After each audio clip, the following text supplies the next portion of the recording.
experienced the 11:11 phenomenon, seeing the number 11 repeatedly as we go about our daily lives.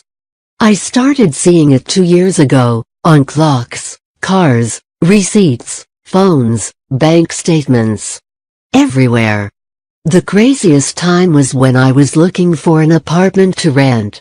I saw my dream place online, and was amazed when I arrived to apartment number 11, with a postal code of 1011, and the rental agent told me I could move in on the 11th.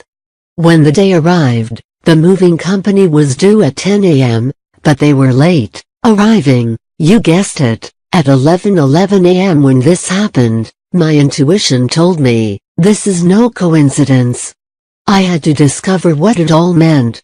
I turned to the internet for answers and found dozens of tantalizing theories.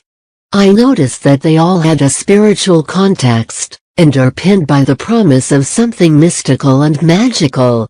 This made perfect sense. I was a spiritual person living a spiritual life, so of course the universe was sending me signs. I just had to decode them. I fizzed with excitement when I learned that 11:11 might mean I was about to meet my twin flame. But when my elusive twin didn't come skipping over the horizon, I chose to believe the theory that 11:11 meant I was going through a period of accelerated spiritual growth. I put all my hope in this beautiful concept, blindly using it as a spiritual life raft in dark times. I also read that 11:11 is the doorway between the third and fifth dimensional worlds, so I focused intently on this idea during meditation, waiting for that mystical interdimensional shift to occur. The number also held the promise of activating and upgrading my DNA, bringing me closer to spiritual awakening. So, I closely monitored all those delicious body tingles, energy surges and blissful feelings I often felt, waiting for the 11:11 spiritual awakening prophecy to come true. But nothing happened. The more I explored the 11:11 phenomenon, the more confused I became. It was so easy and tempting to cling on to these seductive theories. Perhaps my spirit guides were trying to contact me, or perhaps 11:11 was reminding me that I was a lightworker. Every theory held the promise of impending happiness and spiritual fulfillment. I had no doubt that the phenomenon was real, but after 2 years of seeing 11:11 every day, none of the promises made by any of the theories had materialized. Something deep inside me began to stir, telling me that I was somehow missing the whole point. I felt strongly that maybe, just maybe, the answer lay not in finding the right theory to believe, but in exploring why I had chosen to believe any of the theories in the first place. I realized that my beliefs were telling me something about myself, and they were pointing me toward a deeper truth. At that time, I was working with a fully awakened and experienced spiritual teacher. I told them that I was frequently seeing 11:11 and struggling to find the deeper meaning behind it.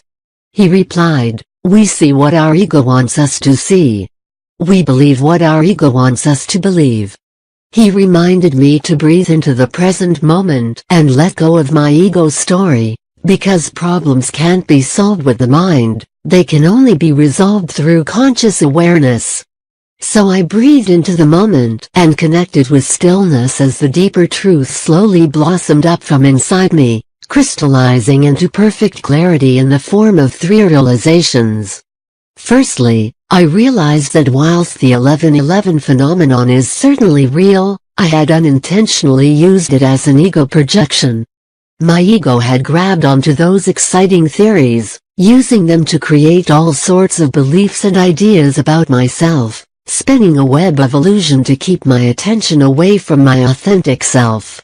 The theories that had captivated me most simply revealed my deepest egoic desires and beliefs.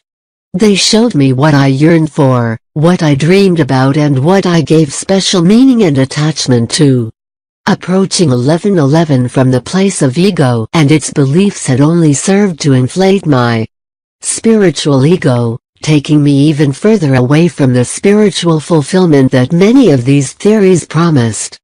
Secondly, I saw how my ego had used 1111 as a way to place all my happiness in some projected future moment, which was totally dependent on certain things happening in my life.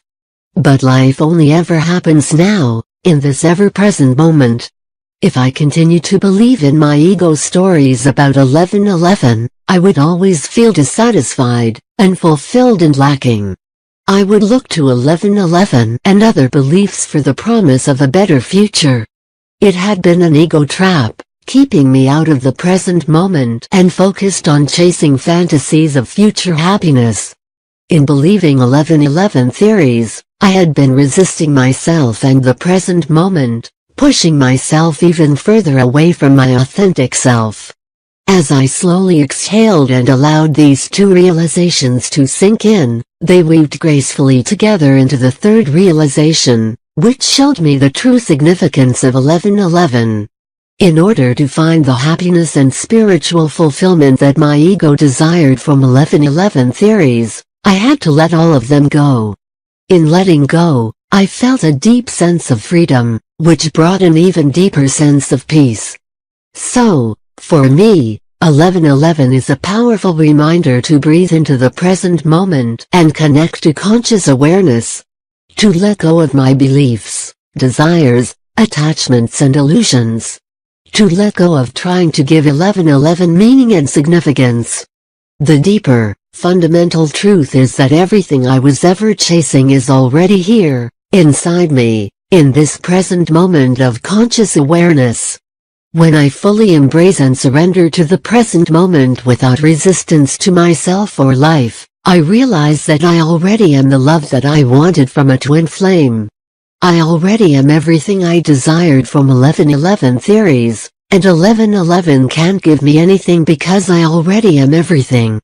In letting go of the need to believe in 1111 theories, I realized that I already embodied everything that they had ever promised. We hope this channel has helped you discover where to start on your actual paths. Please like, subscribe, share, and leave your suggestion in the field below. Thank you.